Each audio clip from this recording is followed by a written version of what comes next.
Hey guys, Billy Davidson here. We're going to talk about washing this metal building, how we're cleaning it. It's not really all that dirty. There is some mildew and stuff on the gutter line, and usually where the downspouts dump out. We've already put some cleaning solution on it. We're going to go over what cleaning solution we use, and we're going to show you exactly how we're doing it. One thing I do want to mention before we go any further, these grooves act like little shelves. Whenever you're doing roll-up doors, the rain falls, bounces off the ground, and then bounces back up, and there where you get a rebound splash onto these roll-up doors. So be very conscious of those whenever you're doing metal doors to make sure you clean that out. We're going to talk about a bunch of stuff in this video, so please make sure you stay towards the end. So let's go on over here to our rig. I'm going to show you how we're downstreaming this in an effective manner. I'm going to tell you the solution that we're using and how you could do it whenever you're doing it, and a couple other tips and tricks as we go along. Now, there's multiple ways that we can clean this building. We could use an X-Jet on it, which is not a bad idea. We can use this gas-powered pump, soft wash pump. That's not a bad idea. But in this situation, downstreaming is just enough for it. It's right on the edge where 1% will do it. I would rather it to be about 1.5%, but 1%'s doing it with a little brushwork. So what we're having to do on these downspouts, 1% is cleaning everything except for where these downspouts dump. Sometimes you'll find a little green around these things. Just for obvious reasons, they stay wet all the time. So I'm going to show you how we're doing that in a second. But what I'm doing, I'm downstreaming everything with this 1%. Now, 2% would clean everything perfectly, and I wouldn't have any problematic areas. I'm not a big fan of using more SH than what's needed.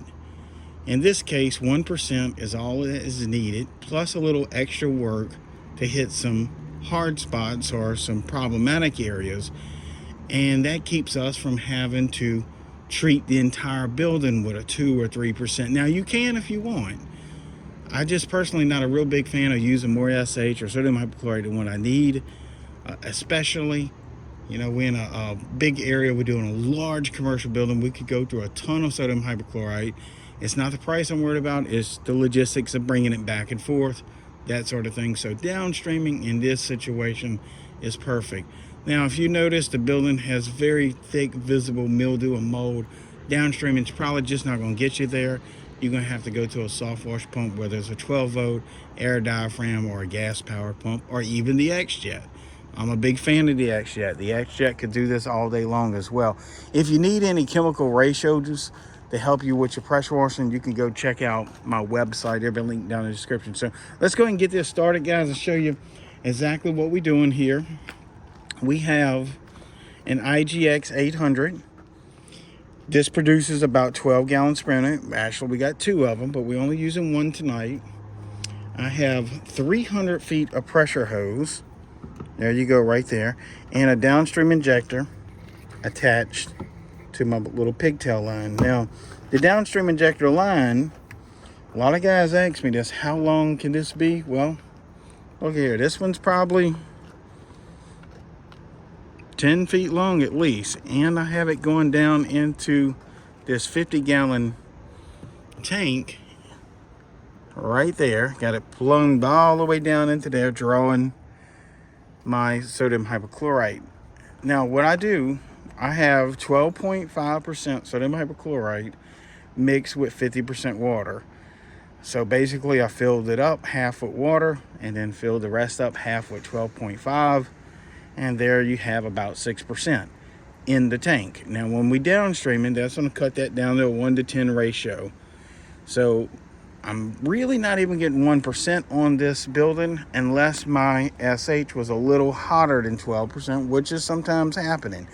So we're going to call it probably a 0.75 to 1% cleaning these metal buildings. That's a very mild sodium hypochlorite. Matter of fact, it's not even staining my clothes that I got on. So it's very mild. You don't really have to worry about plants too much. You know, unless it's been a drought for 3 weeks and 100 degrees, then yeah, you got to worry about the plants. But on a downstream injector, pulling 1% or less, you're in pretty good shape. So let's go ahead and crank this up. So again, my downstream injector is at my little pig line. You can actually put it next to the pump. If you have a 4 gallon per minute machine, something that's on a cart that's going to follow you around, this would be the same principle. Instead of your downstreaming line running to a tank that's on a trailer, it's going to run to a bucket down there by the machine. Which, look, I did it for years and it works. It's not fun, but you can make a ton of money doing it. So again, we're going to crank this up. We're going to have Zach run down there and get on the wand, and let me know whenever you're ready. Just give me a shout, and I'm going to put him on. Now again, this machine is about 12 gallons a minute. I don't need that much for this, for downstream. Matter of fact, even if you got a 4 gallon per minute machine, idle that thing down to about 70% power. You don't even run it really wide open just for downstreaming. Your downstreamer will work better if the throttle's pulled down. Again, I'm going to only probably put this on about 60 or 70%. That's going to get me about 8 gallons a minute. All right, you ready to go? All right, here we go. It's going to get a little loud for a second. I'm going to try not to edit any of this out, guys. Y'all going to see the raw footage. So again, our downstream injector is hooked up, and now we're going to show you how we downstream. And a lot of guys are bent on these soft wash pumps when they're forgetting about downstreaming. So we're going to show you how that works. Here we go. All right, so we got the engine running. I can actually hear my downstream injector hissing behind me, so I know it's working. So I'm going to power Zach on up. All right, let's walk down here and check them out. Guys, if you're liking this video, you don't mind, go ahead and take a second to hit that like button as we walk down here. I know a lot of guys get really anxious about downstreaming. They get anxious about doing metal buildings. You know, I get it. You know, I was there before, and don't overthink it. It's really not that difficult. By the way, if you need any pricing help on these metal buildings, you can check out my website, Estimating Commercial Pressure Washing Jobs. We got buildings just like this in it to show you exactly how to price them so you can start landing these jobs. So as you see there, he's just putting a coat of probably 0.75, less than 1% sodium hypochlorite. There's a camera up there. We know that camera can handle rainwater, so it can handle this very mild SH. Now, if you was using a 2 or 3%, I would highly recommend covering that camera up. Trust me, I've bought a few of them, but I've washed this building many times, and I'm familiar with their camera system and what they can handle. One time I bought one at a bank. I washed the bank for $800. The camera was $900. So go figure how I felt out about that one. So that was, I didn't bag it, and you know, it is what it is. But I've been having them as a repeat customer for probably 2.5 decades. So it worked out, you know, going ahead and replace the camera. So make sure you cover them if you go on anything soft washing with anything above what we're using here tonight. Or when in doubt, cover them up. So he's on switch tips. We was using the J-rod right there. If you have a 4 gallon per minute machine, you're probably going to be using your black tip or a shooter tip or something like that. So now he switches his tip size, and then he's going to use a fan pattern to do these lower parts. And you see right there. Now, if it was really hot, sunny out here, he would go from the top, from the bottom to the top versus from the top. But it's in the middle of the night, so it doesn't really matter for us. So as he's doing that, I'm going to go ahead and pull him some slack. Man, if y'all working out there by yourself, hats off to you fellas. I know. I did it for years. It's tough. Pulling your own hoses. Leave a comment if you in this business and you out there, one-man show. Look, man, respect all the way. I know how it is. You go home, you're just bone tired, but you got invoices to send out, equipment to work on. Been out here pulling these hoses all night by yourself. Oh man, as soon as you can get somebody to work for you, It's gonna make your life a lot easier. All right, Zach, we're gonna keep pulling slack. Then I'm gonna walk over there and show y'all that. Okay, that should be all he needs. And you know, these hoses, let me know in the comment section below. They'll hang up on anything. Man, it'll hang up on a tire and you can't get it undone. See, I can't tell you how many miles I've walked undoing hoses. And look at that, it's trying to get on that tire now. Maybe want to spray this hose with a WD-40. I don't know if that would work, but maybe it's an idea. All right, let's walk back over here. Guys, this is the real deal. I'm hung up again. I need Apex. He don't even got a sandwich. He kept telling me he was hungry, so he's going to get everybody sandwiches. So it's just me and Zach for the next 30 minutes. So that hose got hung up 4 times on that one tire. So bless his heart, he didn't want to let go. So anyway, we back in here.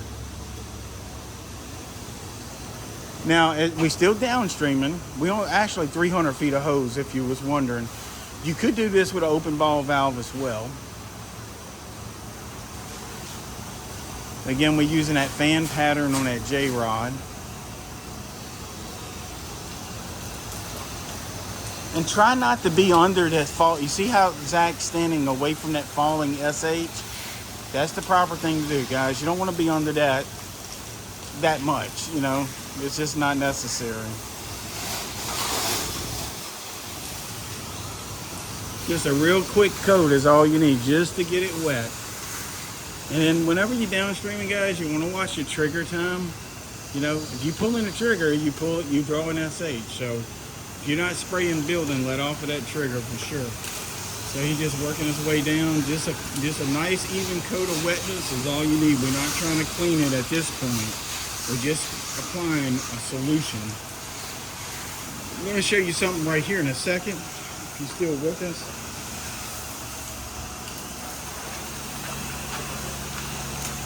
Hey Zach, I'm going to take that from you. I'm going to show the guys something right here. Pull me a little slack if you can. I'm going to go on the inside. Yes, sir. Thank you.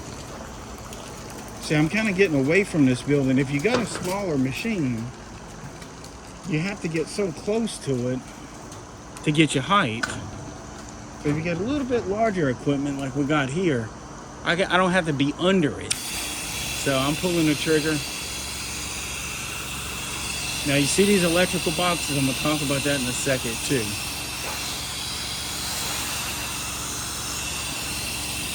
Alright, I'm going to put a nice little coat on it. All I got to do is wet it. I'm going to hit that window a little bit better. Tag that fence line. There's so much stuff to wash over here, guys. I mean, I just wish y'all could be here to see this in person. This camera is just limited on what you see. Alright, Zach, we got everything wet. That personnel door, is it wet? Okay.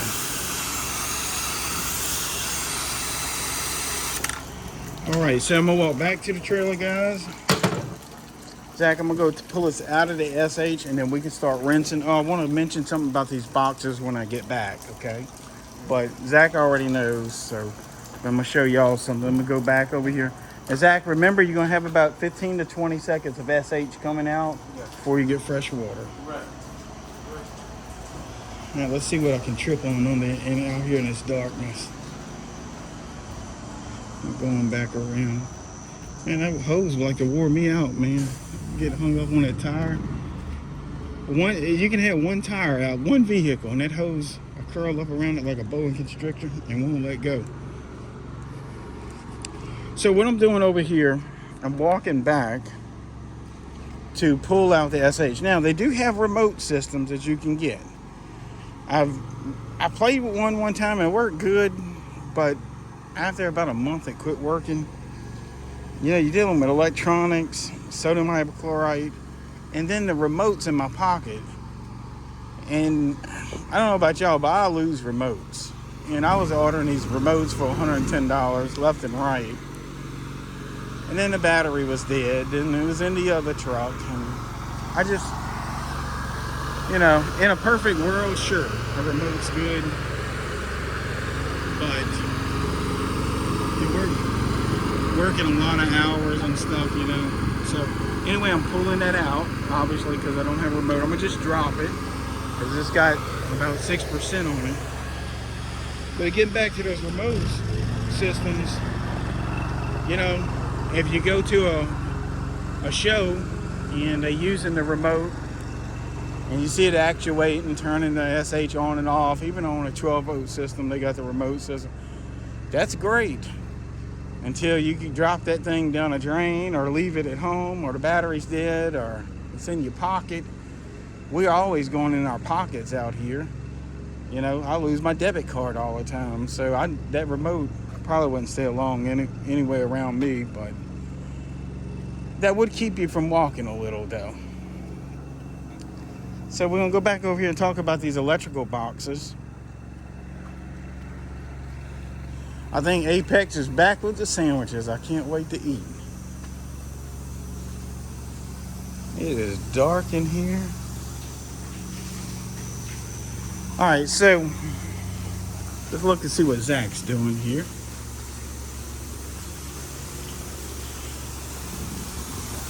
Now, we didn't need a lot of dwell time just because this building doesn't have a ton of SH on it. So he's just rinsing from high to low, using that fan pattern because that's all it's going to take. Rinsing those windows really good. And Zach, those windows to your right, probably got some, did you spray those with some fresh water? Yeah, I hit those. Okay, perfect. So we just rinse them from high to low, looking out for spider webs, looking out for a bunch of stuff. Now, guys, these electrical boxes, don't be a fool. Don't go spraying these things with direct high pressure. These things can handle falling water. Obviously they're outside, rainwater, that sort of thing, but don't be foolish and start spraying all behind them boxes and getting in there. It's just not advisable. We're dealing with salt, which is an electrolyte. We're dealing with water. We're wet. It's wet. So be careful around them. If I have to, I'll come back tomorrow in the daytime and clean around them with a hand brush and a rag versus putting a pressure tip in and around it. So again, they can handle falling water. They're out in the rain. So then that's all we're going to do to them here. And I don't like the homestead around them either. I like to get in and get out and get it done. You know what I'm saying? Just keep moving. I do want to show you this before I let you go. These personnel doors. Anytime we're dealing with a shop, I'm going to kind of get back to this rain, falling water don't get us. Anytime you're dealing with a shop area, people got oily, greasy, dirty hands. And sometimes these doors need a little scrubbing on them. So what we do after we wash the building, we kind of go around and inspect the personnel doors, the roll-up doors. And if there's a little touch-up with a scrub brush and Dawn dish soap, you're good. You can scrub that door and rinse it and make it come out good. So basically, this is what he's doing, is rinsing off our solution. Now, when he's doing this roll-up door, he wants to rinse it in a circular motion. Some people ask me why. It's just my thing I've been doing for 25 years. I think using that circular motion kind of hits it at a different angle constantly in those grooves, even on this metal siding. And I think it just gets a little bit better clean versus non. But, to each his own, give it a try. That's why we use the circular motion. Just rinsing high or low. Guys, anyway, if this has been helpful, I think Apex got us something to eat. We're going to rinse this building off, go get something to eat.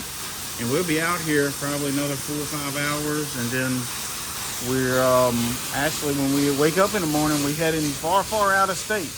We'll be shooting some videos of us out of state. So if you hadn't hit that subscribe button, we really would appreciate it. And hopefully, you'll be coming back to our YouTube channel, watching some more of our pressure washing videos, parking lot striping, and a couple other new exciting things that we're going to be doing this year.